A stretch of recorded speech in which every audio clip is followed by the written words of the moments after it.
Hi everyone, Chelsea here from Sew Simple Home. Today we're back for our fall and holiday sewing projects. I'm super excited to share so many of these new fun projects that we have going on. Today's project is one that I've actually had on my sewing list for a really long time. It is a hanging basket. So you can see that my plan is to use mine in my kitchen, so that I can hang it and maybe have produce in here like apples and oranges, peaches, garlic, onions, those kinds of things. Just a way so they're not on a shelf, they're hanging on a wall, using up some wall space. But these could definitely be used in a bedroom for toys, in your sewing space to hold thread or fabric or whatever. I think we all have a lot of wall space that we don't often use. And these hanging baskets are a great way to use up some of that space. I have also seen them used in kitchens for like dirty towels and wash racks and things like that. So you could make it with some type of waterproof material, like a pole material or something like that, to ensure that it doesn't get stinky and moldy and gross. Anyway, so they are very versatile and can be used for lots of different things. Excuse me. So let's go ahead and get started. The first thing that you're going to need to make this is the pattern. And the pattern is available in the link in the description. You can go get it and download. I believe it's 2 pages, and we tape them together at the number one triangles to make a diamond. It is kind of an odd shape, and the thing that's tricky about this pattern is this is the fold, not this side here. So when we're looking at the basket, the fold is here, and the back of the basket where the seam is over here. So don't get that flipped. And it does say here, place on the fold, but I did cut it originally and thought, oh, I did it wrong. And then I was like, no, you didn't do it wrong. So just know that. So you'll put this on your fabric, and you'll cut on the fold. And so I have my main fabric and then my lining fabric here. So the next thing that you'll need is the strap. So that is 14 inches by 3.5 inches. And it's a pretty simple cut. You can print it and cut it as well. But if you wanted to avoid that and using another sheet of paper in your printer, a lot of people hate that. There you go. Now you are cutting out a main piece and a lining, a strap. I use the main piece, but you could do something like with the lining. And then a piece of interfacing, excuse me, interfacing for both the main piece and this strap. And interfacing is what kind of gives that material extra strength. So you definitely want the piece of interfacing for your strap. And then if you want a little bit of structure, right, for your basket to be able to kind of stand up a little bit and have a little bit of structure, you're going to want at least some lightweight interfacing.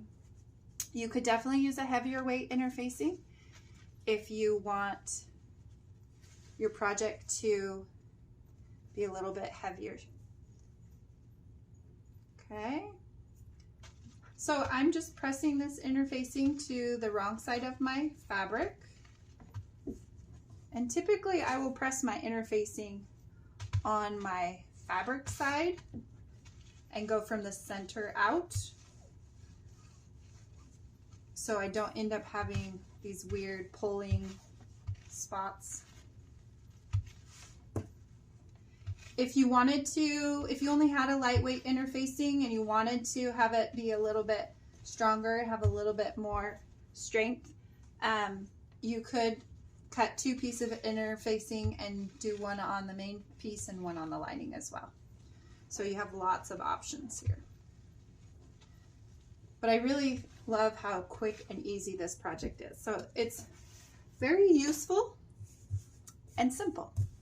All right, so our interfacing is on our front piece and on our strap. So let's start with our strap. We're going to take it and we're going to turn it right sides together, folding it in half hot dog style. And we're just going to stitch down at about 3/8 of an inch all the way down.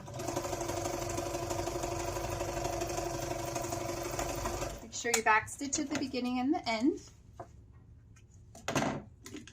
And then you're going to take your turning tool. Mine is really sophisticated. I have a safety pin, but if you have a bodkin or another method that works for you, that's fine. And we're just going to turn this strap right side out.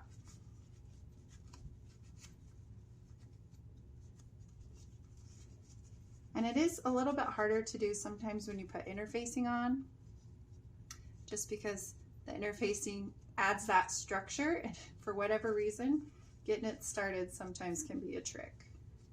I'm gonna try and pull this first part out all the way, and then typically everything kind of gets going.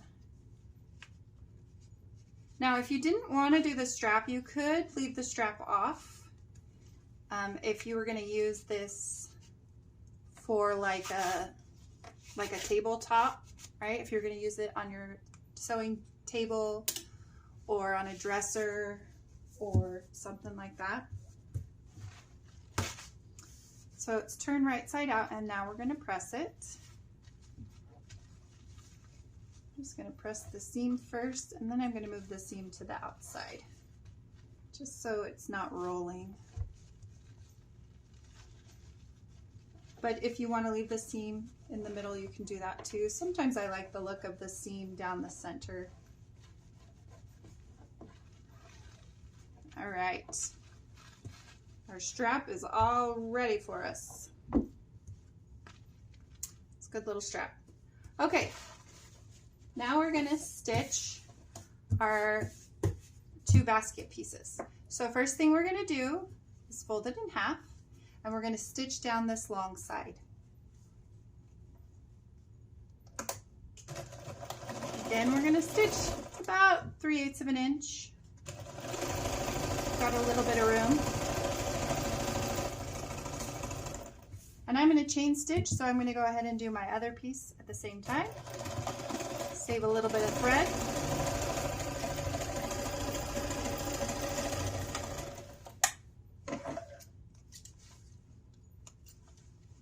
Cut my threads here. And then we're gonna open and press. We're gonna open it up. And I like to press my seams open and flat.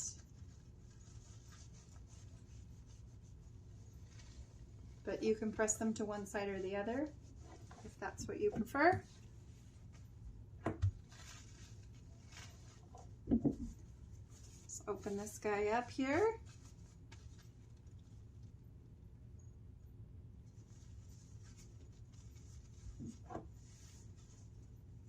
And then we go down.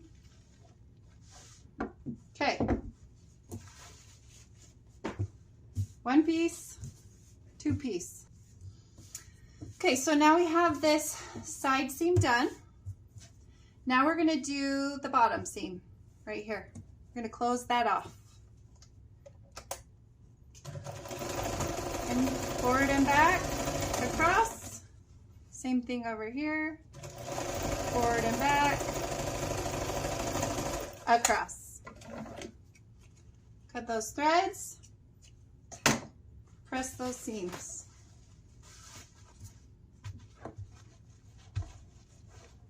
Open them up and press them flat. Seam and seam. Now we're going to open it and do these boxed out corners. So we're taking this corner and matching it with this corner to make kind of a straight line.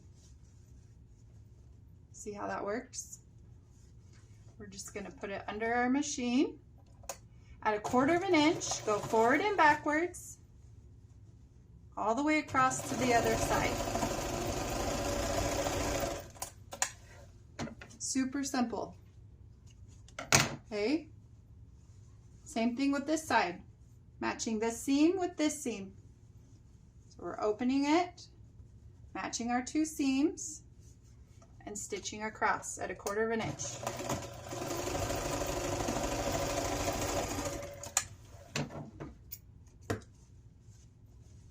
All right.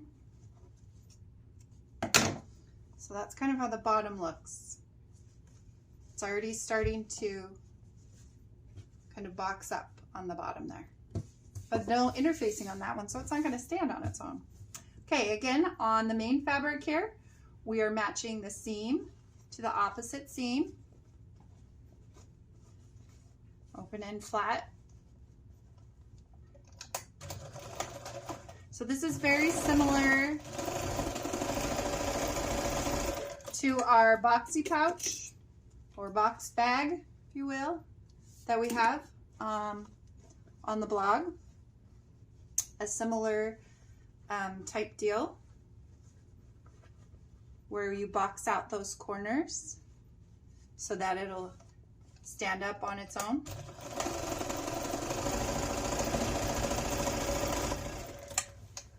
And that one's always a real popular one, especially for gift giving, because you can customize the fabric, so it's super fun.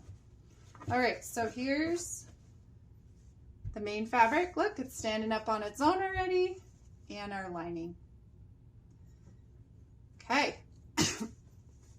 now let's get that strap in there. So when we sew our 2 pieces together, we want right sides together. That means we're going to have to turn something right side out. So typically, that's your main fabric, which is what we're going to do. So our main fabric is right side out, our lining fabric is wrong side out, and then we have our strap. So our strap, we're actually going to pin about 1 inch on either side of our seam in the back here.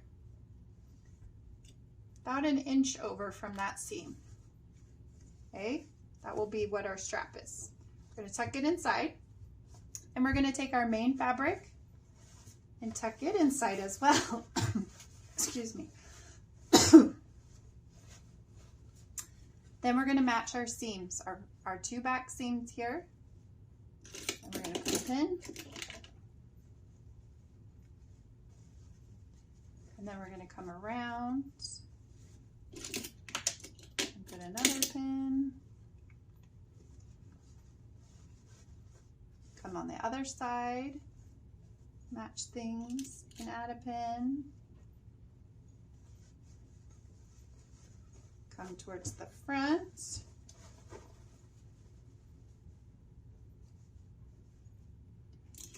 And add a pin. Getting low on pins. I got too many projects taking up all my pins right now. Okay, one right here. And then kind of in the front here, we're going to try and flatten it out and add one more pin. So that's kind of what it looks like with our 2 pieces together. Now we're going to need to leave an opening so that we can turn this right side out. I typically like to try and leave my opening where there's like a straight edge, where there's not like a curve or a dip or a valley. So we're going to put one right here. We'll start with the orange pin, and then we'll end at these 2 pins here. So typically I like to do 2 pins and 2 pins so I know where my opening is, but we'll just start at the orange. So now we're going to put it in our machine like this. You can kind of see over the top, so we can kind of follow along this edge, making sure we catch both edges as well as our strap. So that's why I like to pin for a project like this, so I can ensure that I'm getting all of my pieces pinned together and straight.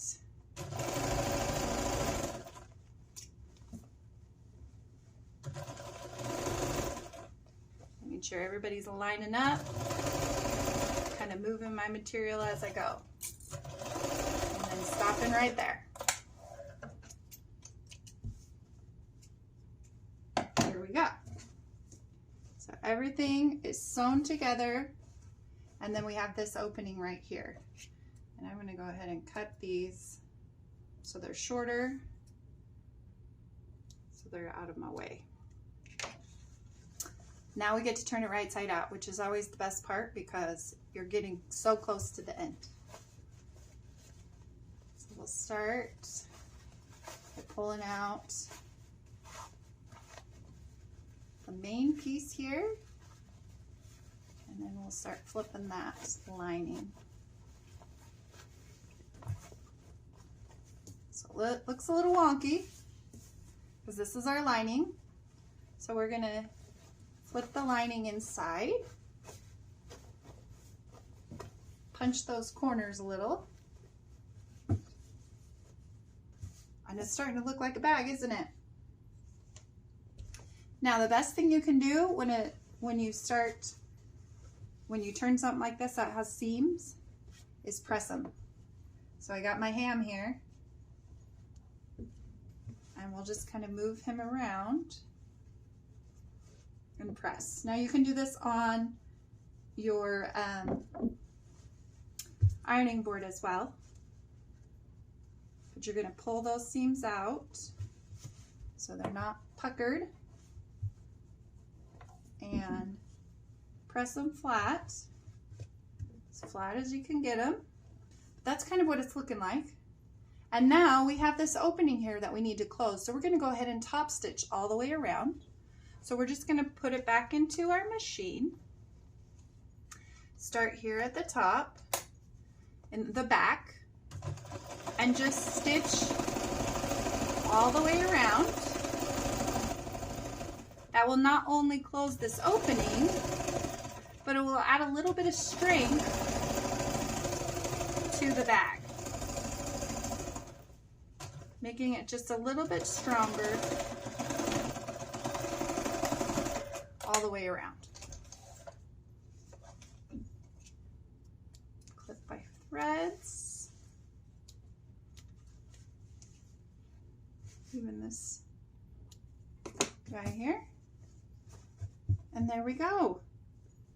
There's our little hanging bag. Him and his little companion here. Aren't those fun? Super fast, really simple. Can hold quite a bit. I mean, you can put a whole ham in there.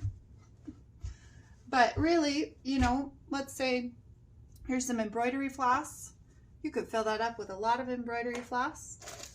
We've got some of these fun little Annie's kits that my daughter likes to do. You know, this is a great, like if you have work in progresses of projects, you could make a bunch of bags like these and hang them on your wall with the instructions and the material in them. An embroidery hoop, you could put an embroidery project in there. Again, like I said, we're going to put produce in ours, in our storage closet, so that we can, you know, have onions, little onions in here and little garlic in here and hang them up. So we'll have them at our disposal in the house and they won't make a mess all over the floor. So that's the hanging basket project. If you have comments or questions, make sure to leave them down below. In the description, I'll leave a link so you can go grab the pattern for yourself, as well as a link to the photo tutorial. So if you want to follow along with photos and read step-by-step instructions instead of on the video, that's there as well. So go make yourself a hanging basket and let me know in the comments how it goes. We'll see you guys next time.